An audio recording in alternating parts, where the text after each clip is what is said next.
Atos capítulo 17, vamos ler a palavra de Deus. Tendo passado por Anfípolis e Apolônia, chegaram a Tessalônica, onde havia uma sinagoga de judeus. E Paulo, segundo o seu costume, foi procurá-los e por 3 sábados arrazoou com eles acerca das Escrituras, expondo e demonstrando ter sido necessário que o Cristo padecesse e ressurgisse dentre os mortos. E este, dizia ele, é o Cristo Jesus, que eu vos anuncio. Alguns deles foram persuadidos e unidos a Paulo e Silas, bem como numerosa multidão de gregos piedosos e distintas mulheres. Os judeus, porém, movidos de inveja, trazendo consigo alguns homens maus dentre a malandragem, ajuntando a turba, alvoroçaram a cidade e, assaltando a casa de Jason, procuravam trazê-los para o meio do povo. Porém, não os encontrando, arrastaram Jason e alguns irmãos perante as autoridades, clamando: estes que têm transtornado o mundo chegaram também aqui, os quais Jason hospedou. Todos eles procedem contra os decretos de César, afirmando ser Jesus outro rei. Tanto a multidão como as autoridades ficaram agitadas ao ouvirem essas palavras.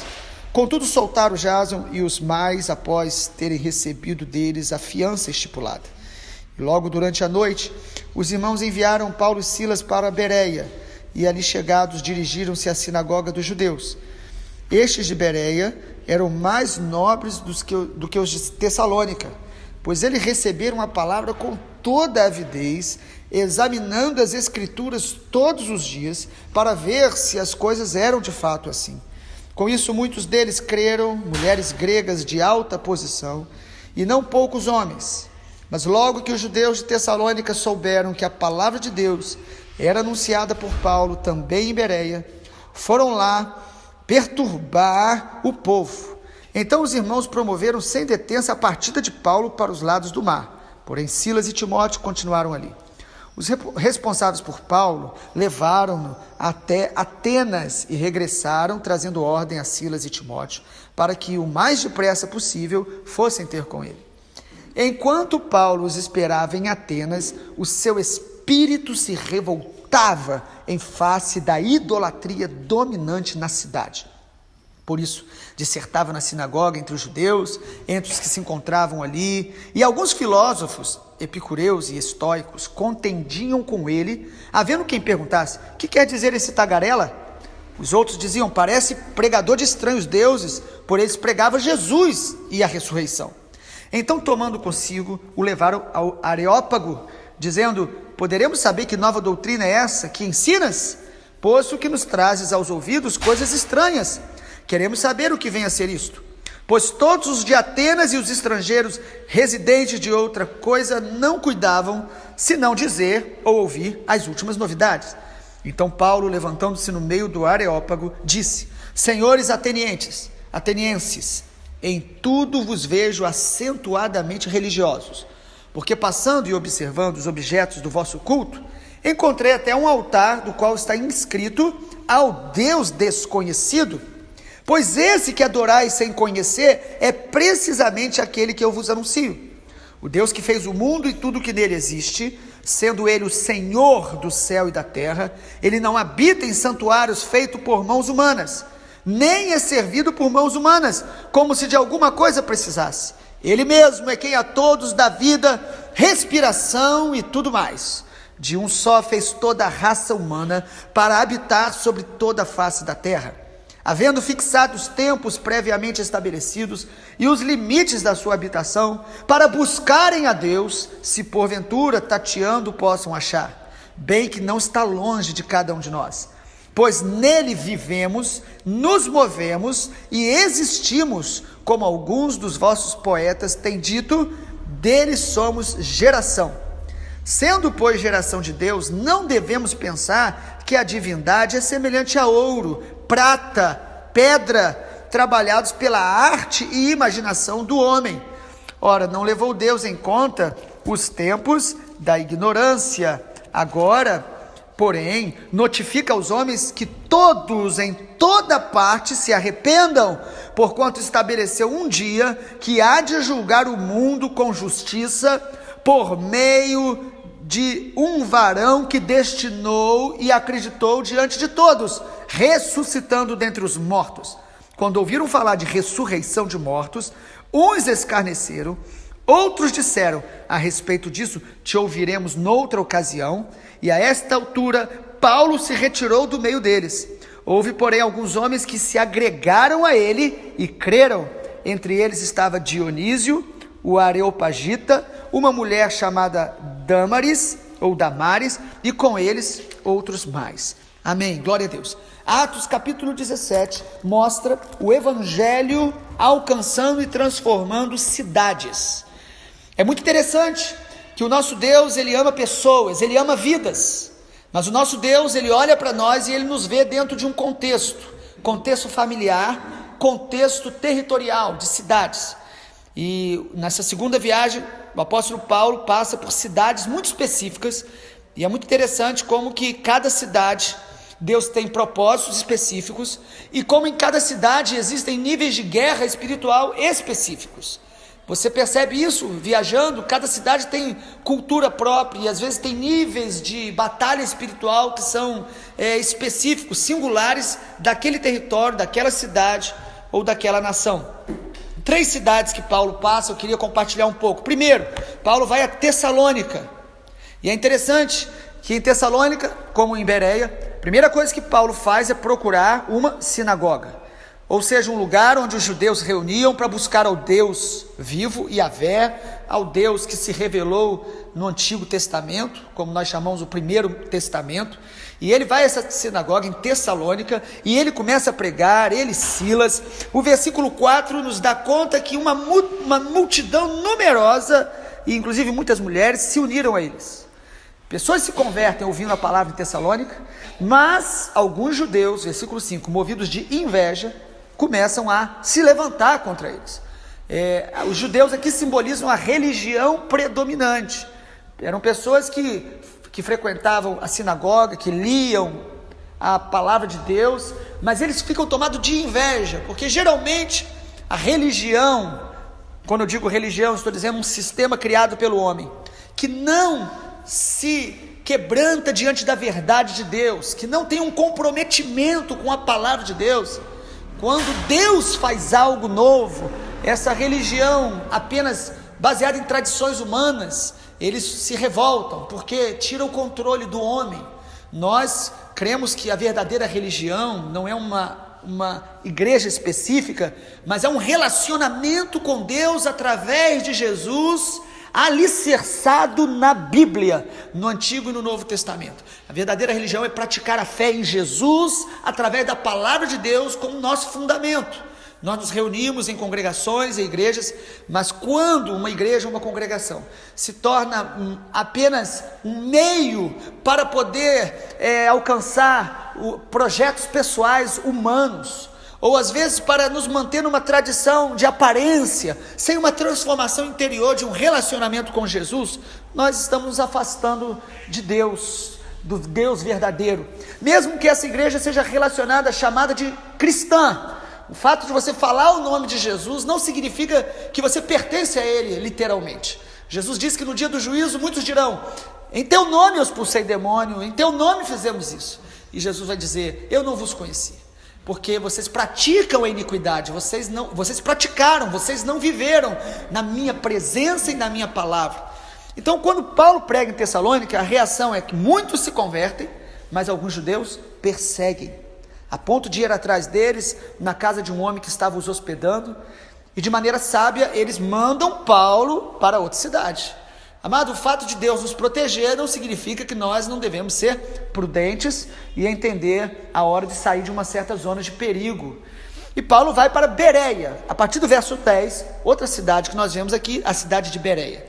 E na cidade de Bereia é interessante que ele também procura uma sinagoga, mas ali, ao invés da religião estar sendo manipulada pelo homem, ali tinham pessoas sinceras, judeus na sinagoga, que examinaram a palavra de Deus para confirmar se o que Paulo estava dizendo acerca de Jesus era realmente a revelação bíblica.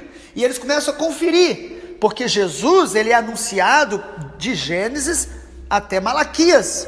O Novo Testamento mostra a vinda do Senhor Jesus, mas todo o primeiro Testamento, o Antigo Testamento, aponta para a vinda do Messias e como seria.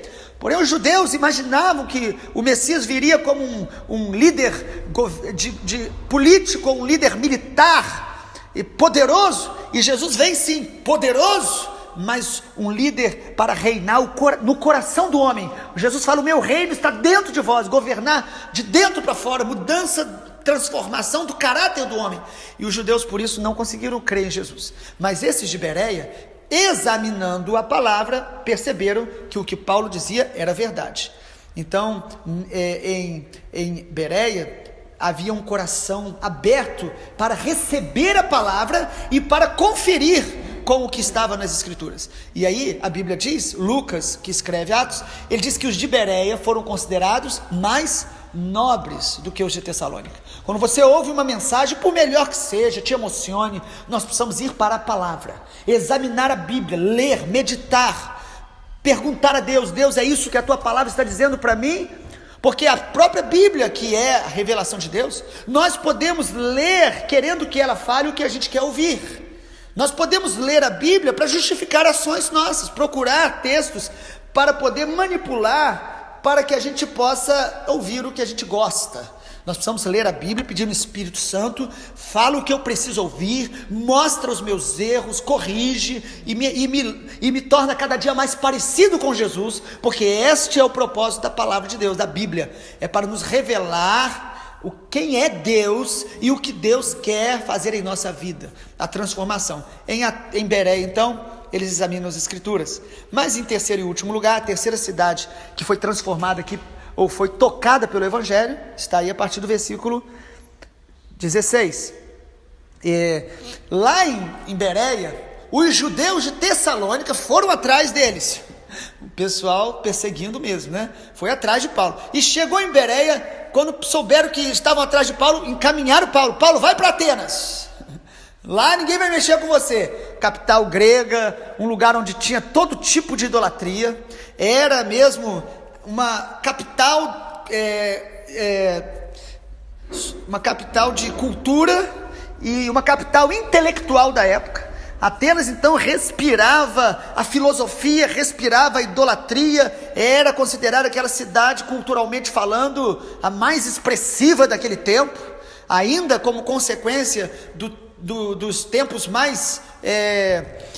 de maior destaque do Império Grego. E nessa capital culturalmente sofisticada, Paulo é enviado para lá. E é muito interessante você perceber logo no versículo 16, qual é a reação de Paulo ao entrar nessa nova cidade. Ele diz aí que o seu espírito se revoltava em face da idolatria dominante na cidade. Essa palavra aí no grego dá a ideia de que, como se os ídolos controlassem a mente, a vida, a cultura das pessoas. E Paulo chega nessa cidade, irmãos, e ele não se impressiona com a beleza, com a cultura, com a riqueza.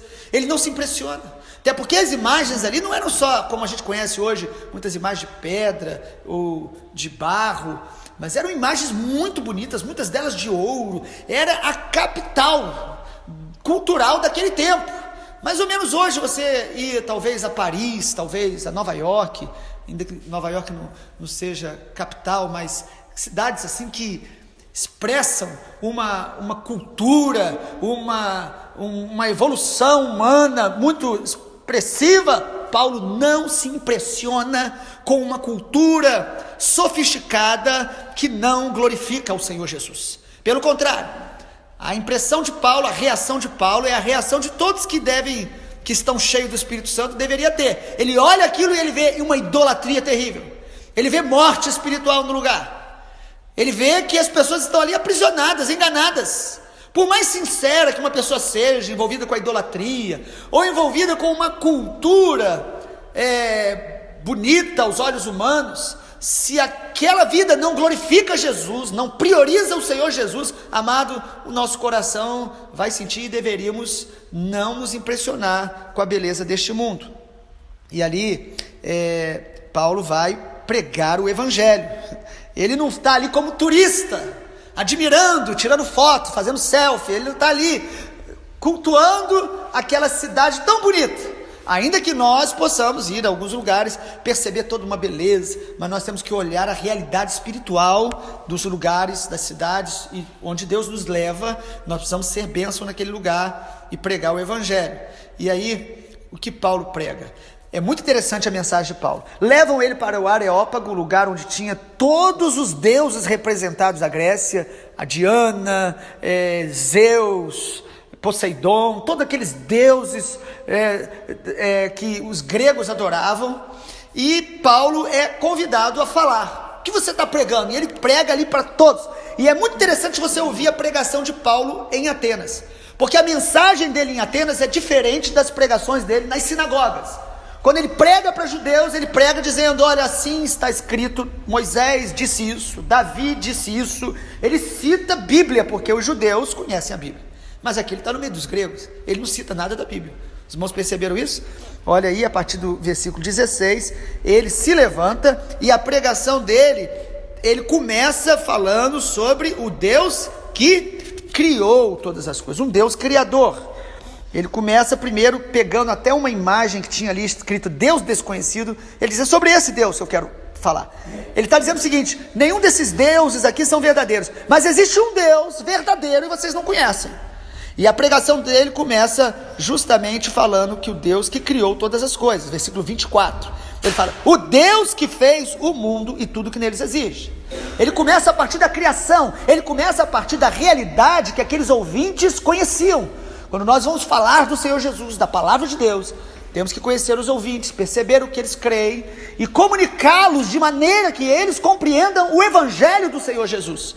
E aí ele diz: olha, o Deus que criou todas as coisas, ele não habita em templos feitos por mãos humanas, ele não é limitado, confinado a uma mentalidade criada pelos próprios homens, uma religião humana. Ele vai além de tudo isso. Paulo diz naquela mensagem que esse Deus é o que criou todos nós, nos dá vida, respiração e tudo mais, versículo 25. Paulo também diz no versículo 26, ele criou toda a raça humana. Ele vai falar do Deus que criou todas as coisas. E no versículo 27, o apóstolo Paulo diz para quê? O propósito que Deus criou todos os seres humanos, versículo 27, para buscarem a Deus. Ele deixa claro: Deus Criador, Ele criou todas as coisas para a sua glória, toda a criação para que o homem o conheça, o busque, se relacione com Ele, seja íntimo dEle, viva na sua presença. E a partir do verso 29, ou melhor no 28 ainda, é interessante que ele cita poetas gregos. Ao invés de ele citar Moisés, Davi, ele olha como dizem os seus poetas. Ele cita a cultura própria grega, o conhecimento que ele tinha, ele usa para anunciar o evangelho. E qual é a reação em Atenas das pessoas? 3 reações. Quando Paulo prega em Atenas, primeiro, muitos creem. Quando o evangelho é pregado, querido, muitos vão crer. Muitos vão crer.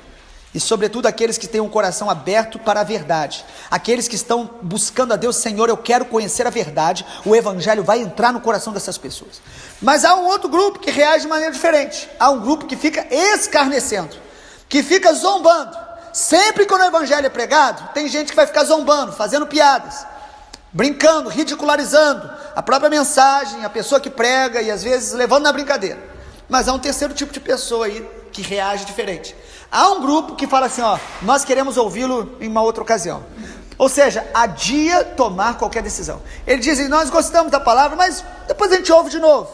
Tem gente que está me ouvindo nesse dia e tem decisões para tomar, de uma entrega, um comprometimento com Jesus, mas às vezes ficam dizendo: vou deixar para mais na frente, eu ainda não estou preparado, não chegou a minha hora. São palavras enganosas, porque a palavra de Deus diz: esse é o dia da salvação, hoje é o dia da salvação. Se você ouve o evangelho é o Senhor Jesus te chamando para uma entrega total e aliança com Ele. Hoje é o dia de decidirmos. Em Atenas, 3 tipos de reações. Assim é quando o evangelho é pregado. Concluo nossa palavra de hoje dizendo que Deus nos coloca em cidades com propósito. Você não mora onde mora por acaso. E quando você vai mudar para um lugar, você deve orar pedindo: Senhor, qual é o propósito?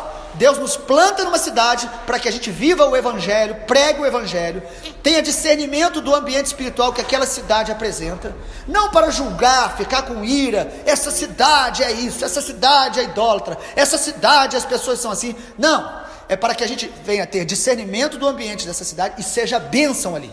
Deus te planta num lugar para ser bênção. Deus te plantou no seu trabalho, no lugar onde você trabalha, para ser bênção. Ah, mas lá é difícil, a minha cidade é difícil. Deus te colocou para ser uma bênção. Às vezes nós queremos ser abençoados, mas Deus fala para Abraão: se tu uma bênção, seja você a bênção. Deus te plantou lá. Então a cidade onde nós moramos, a propósito de Deus, na nação onde nós estamos, a gente que está aqui no Brasil, Deus nos plantou aqui com um propósito de amar, de orar, de manifestar o reino de Deus, o Evangelho, no lugar onde Deus nos colocou. Que o Senhor Jesus nos abençoe e nos use para que o Evangelho que Ele plantou em nós esteja através de nós transformando cidades, tocando vidas e famílias, e indivíduos sejam transformados em nome do Senhor Jesus. Amém.